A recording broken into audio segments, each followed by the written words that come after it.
Halo adik-adik sekolah minggu, bertemu lagi dengan Mas Ofekli. Sebelum kita beribadah, mari kita berdoa terlebih dahulu.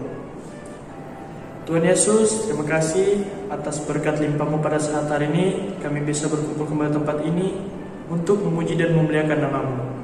Tuhan, mohon Engkau berkati ibadah kami dari awal, pertengahan, hingga berakhirnya. Di dalam nama Tuhan Yesus kami berdoa. Amin. Nah, adik-adik, mari kita bangkit berdiri, kita angkat pujian, memuji Tuhan selalu.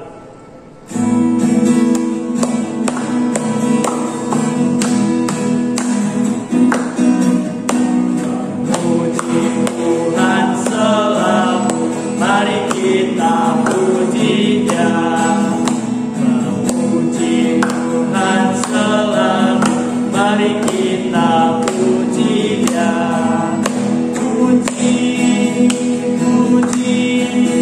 Mari kita puji Dia.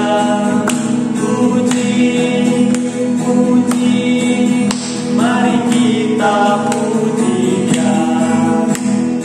Memuji Tuhan selalu, mari kita puji Dia. Memuji Tuhan selalu, mari kita puji Dia.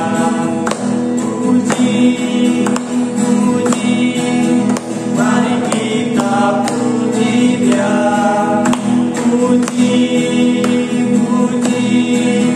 Mari kita puji Dia. Mari kita nyanyi lagi dari terbit matahari.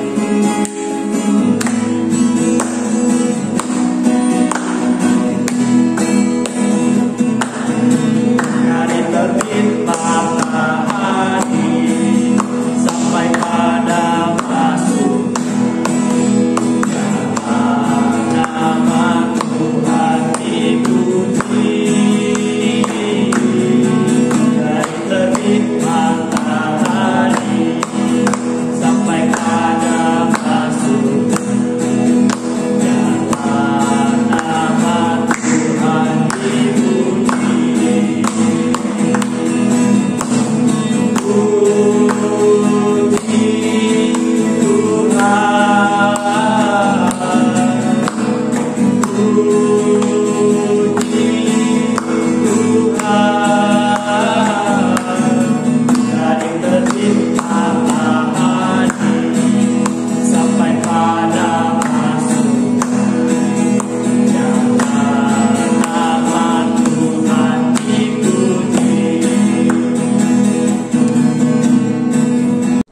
Nah, adik-adik, Tuhan Yesus sudah mati buat kita melalui kematiannya.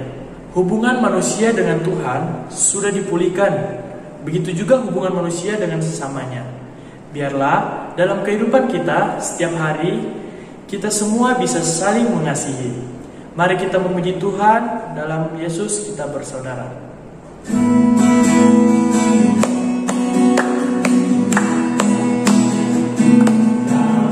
Yesus, kita bersaudara. Dalam Yesus, kita bersaudara. Dalam Yesus, kita bersaudara. Sekarang dan selamanya. Dalam Yesus, kita bersaudara. Pujian ini sekali lagi, yang ada kakak adik atau papa mama, mari kita ajak bergandeng tangan bersama.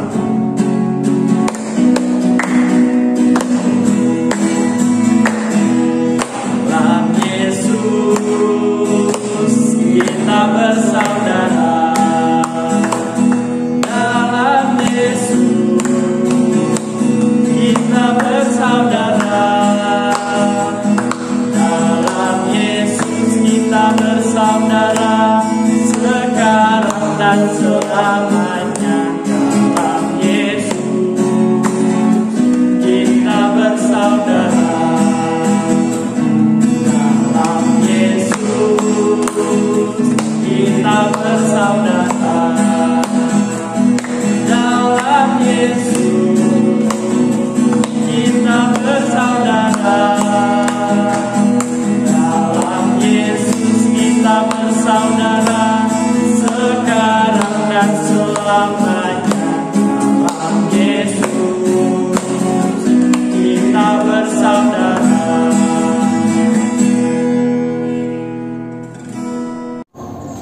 Selamat pagi adik-adik sekolah minggu diberkati oleh Tuhan. Kita patut bersyukur kembali pagi hari ini kita boleh berkumpul kembali di dalam ritual YouTube ini. Bersama-sama kita akan belajar kebenaran firman Tuhan. Bagaimana kabarnya semua? Pasti baik ya. Apapun yang terjadi dalam kehidupan kita, itu semua adalah rancangan kedaulatan Tuhan.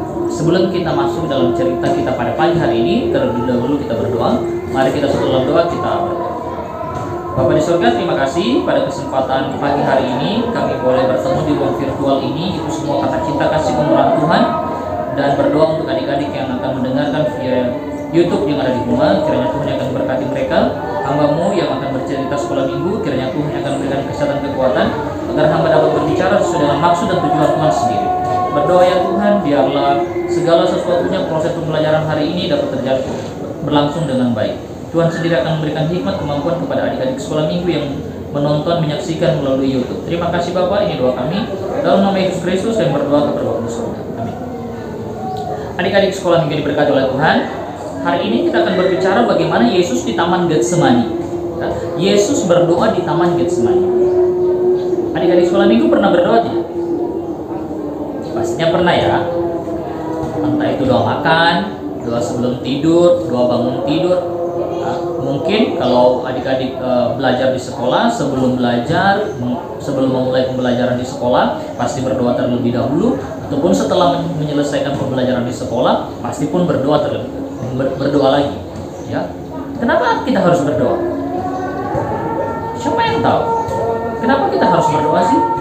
Apakah berdoa itu memang sesuatu yang rutinitas semata, memang hanya yang harus kita lakukan setiap hari, atau berdoa itu karena merupakan satu kebutuhan kita? Tuhan Yesus dalam kehidupannya di dunia ini, dia pun berdoa kepada Bapanya yang di surga. Pada waktu di Taman Getsemani, sebelum Tuhan Yesus mau disalibkan, dia mengajak 3 muridnya yang sangat dikasihinya, yaitu Yohanes, Yakobus, dan Petrus, untuk pergi ke sebuah taman. Di sana apa yang Tuhan Yesus buat di sana? Tuhan Yesus pertama di sana berdoa kepada Allah. Tuhan Yesus berdoa kepada Allah, isinya, ya Allah, ya Tuhan, ya Bapakku, ya, jikalau boleh cawan ini larut daripadaku. Setelah Tuhan Yesus berdoa, dia pergi menjumpai muridnya. Dia dapat ternyata ketiga muridnya ini tertidur di situ. Ya. Mereka sementara tidur, Tuhan Yesus menegur, kenapa kamu tidur? Kenapa kamu tidak berjaga-jaga? Akhirnya Tuhan pergi lagi berdoa untuk yang kedua kalinya. Berdoanya pun doa yang sama. Ketika dia kembali lagi berdoa, dia dapat lagi murid-muridnya sementara tertidur. Mereka hanya sibuk dengan tidurnya mereka hanya sibuk dengan keadaan mereka. Mereka tidak berpikir apa yang sementara Tuhan Yesus gumulkan di Taman Getsemani. Dan ketiga kalinya Tuhan Yesus berdoa dengan doa yang sama. Dia mengatakan, ya Bapa, kalau boleh cawan ini larut daripadaku, karena Tuhan Yesus akan menghadapi satu penderitaan, satu siksaan yang belum pernah dihadapi. Karena kenapa? Tuhan Yesus tahu dengan baik, Tuhan Yesus mengerti dengan baik bahwa orang yang akan membunuh dia, orang yang akan menyiksa dia, sebentar lagi akan datang. Ya, maut itu akan menggerogoti kehidupan Tuhan Yesus. Ya, adik-adik di rumah coba berpikir seperti ini. Ya, seandainya adik-adik di rumah tahu masalah akan datang, kira-kira bagaimana perasaannya? Pastinya takut bukan? Pastinya galau bukan? Pastinya bimbang bukan? Dan pastinya akan takut. Di tengah-tengah ketakutan seperti itu, apa yang kira-kira adik-adik lakukan? Apakah diam saja? Apakah mau lari dari kenyataan itu? Ya, pasti kita akan mengambil keputusan-keputusan yang menguntungkan dalam kehidupan kita. Tuhan Yesus pada waktu itu ketika dia mau lari, apakah bisa? Dari segi manusia pasti bisa dia melarikan diri. Ya, bisa, kenapa tidak? Namun dia tidak bisa melakukan itu semua. Karena kenapa? Tuhan Yesus datang ke dalam dunia ini untuk melaksanakan tugas agung, tugas amanah yang telah diberikan oleh Bapa di surga kepadanya, itu apa? Untuk datang menyelamatkan manusia yang berdosa. Setelah doanya yang ketiga dengan doa yang sama, dan sebetulnya Tuhan Yesus sudah tahu apa yang akan menjadi jawaban dari doa. Apa jawabannya? Tidak bisa, dia harus melewati jalan salib ini, dia harus mengikuti maut ini. Akhirnya Tuhan Yesus datang ketiga kalinya kepada murid-muridnya. Dia dapat sementara berdoa, Tuhan Yesus dapat mereka sementara tidur. Ya, Tuhan Yesus pun sudah tenang. Tuhan Yesus tegur ketiga muridnya, hai kalian bangun, karena sebentar lagi maut itu akan datang kepadamu. Kalian terberjaga-jaga. Kalian ini harus siap sedia. Bahwa sebentar lagi saya akan pergi di antara kalian. Murid-murid tidak paham apa yang Tuhan Yesus katakan. Ya. Murid-murid mungkin berpikir mungkin hanya berpisah sementara saja, mungkin tidak berpisah selamanya. Masih di taman Getsemani itu, masih di dalam satu kondisi itu, tidak jauh ketika Tuhan Yesus selesai berdoa, datanglah sekumpulan orang-orang Yahudi, pemuka agama beserta tentara Romawi, dan ada seorang murid Tuhan Yesus bersama-sama dengan para tentara-tentara itu untuk menangkap Tuhan Yesus, yaitu Yudas Iskariot. Datang bersama-sama dengan mereka untuk apa? Untuk datang menangkap Yesus. Menangkap untuk apa? Untuk dibawa, untuk disalibkan. Setelah terjadi itu, Yudas datang mencium Yesus. Supaya kenapa mencium Yesus? Supaya mereka mengenal bahwa inilah orang yang akan kami tangkap. Dan murid-murid pada waktu itu sudah berkumpul. Ada seorang namanya Malkus. Dia mencabut telinga, Petrus mencabut pedangnya dan memotong salah seorang dari perwira, ya, memotong telinganya. Akhirnya putuslah telinganya. Namun Tuhan Yesus kembali menyambung telinganya. Yesus berkata kepada Petrus, simpan pedangmu. Bukan dengan cara seperti itu untuk menyelesaikan permasalahan ini. Memang sudah saatnya aku untuk diserahkan. Kenapa Tuhan Yesus bisa siap sedia menghadapi masalah seperti itu? Kenapa Tuhan Yesus siap untuk menghadapi maut dalam kehidupannya? Karena kekuatan doa di Taman Getsemani itulah yang mengubah segala sesuatunya tentang cara pandangnya Tuhan Yesus. Jadi di sini kita belajar bagaimana doa itu bisa menenangkan hati Tuhan Yesus untuk menghadapi maut. Bagaimana Tuhan Yesus itu tenang sekali dalam menghadapi setiap persoalan demi persoalan. Bagaimana Tuhan Yesus itu siap untuk menjalani jalan salib penderitaan yang harus dihadapi. Dia sudah akan tahu bahwa muridnya akan menyangkal dia itu Petrus, bahwa dia akan ditinggalkan, dia harus memikul salib dan bahkan mati sampai di atas kayu salib. Dan salib itu merupakan satu pekerjaan, satu penderitaan yang sangat luar biasa yang tidak pernah ada habisnya. Itulah pekerjaan Tuhan Yesus sudah selesai. Kenapa Tuhan Yesus bisa tenang menghadapi semuanya? Jawabannya adalah satu. Jawaban yang paling singkat kenapa Tuhan Yesus bisa tenang menghadapi itu adalah dengan berdoa. Dengan doa dia bisa berrelasi dengan Bapaknya di surga. Dia menemukan setiap jawaban-jawabannya. Dengan doa pun akhirnya bisa tenang menghadapi jalan salib yang harus ditempuh. Adik-adik yang ada di rumah, jika saat ini mungkin kita dalam satu penderitaan, dalam masalah, di dalam satu persoalan yang berat mungkin, ya, datanglah kepada Tuhan melalui apa? Melalui doa. Kita bersyukur kepada Tuhan ada satu wadah yang Tuhan sediakan kepada kita untuk bisa berelasi dengan Dia. Apa itu doa? Kita bisa datang berdoa kapan saja kepada Bapa di surga untuk membawa setiap keluh kesah kita kepada Tuhan. Biarlah itu semua akan menguatkan dan akan menuntun kehidupan kita sepanjang hari ketika kita tenang menghadapi masalah. Jangan ada masalah kita cari masalah di tempat yang lain, kita membuat pelarian ke tempat yang lain. Tapi sebaliknya, dengan ada masalah dalam kehidupan kita hanya satu, kita datang berdoa kepada Tuhan, kita memohon dan meminta kepada Tuhan. Tuhan akan menguatkan kita selalu untuk bisa melewati setiap masalah. Jadi bagaimana kita bisa tenang menghadapi masalah? Bagaimana kita bisa tenang menghadapi segala sesuatunya? Jawabannya adalah satu, hanyalah dengan berdoa. Karena Tuhan Yesus pun adalah Allah yang sejati. Dia pun berdoa kepada Bapa di surga untuk menghadapi maut. Jadi kalau maut saja itu bisa tenang menghadapi maut karena doa, apalagi dengan masalah-masalah hidup yang lain. Kita pasti bisa tenang, kita pasti bisa reda karena adanya doa yang menjadi kekuatan kita. Amin. Mari kita berdoa.